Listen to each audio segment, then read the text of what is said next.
This game has probably been around since the Stone Age. This is Dinosaur Tag.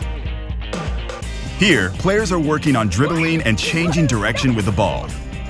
Create a square space with your cones, then use more cones to create a triangle for each pair of players. Every pair gets a ball. Here's how it looks. In each pair, one player is a dinosaur and the other is a park ranger. Uh-oh, did someone say lunch? Both players dribble around the triangle, with the dinosaur trying to tag the park ranger.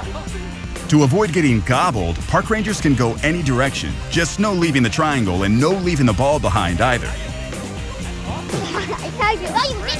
Every time there's a tag or after a minute of play, players switch roles. If you tag me, what do you think happens? You get to eat it. I get to eat them? No, you ate. He ate me. Yeah, that could be. Yeah. But no, what's going to happen is you're the park ranger and I chase you.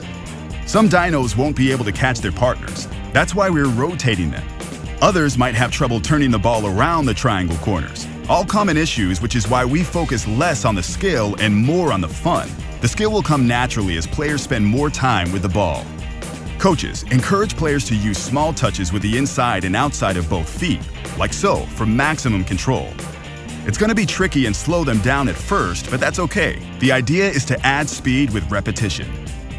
Remember, small touches, change direction, use both feet. You'll be a dynamite dribbler in no time.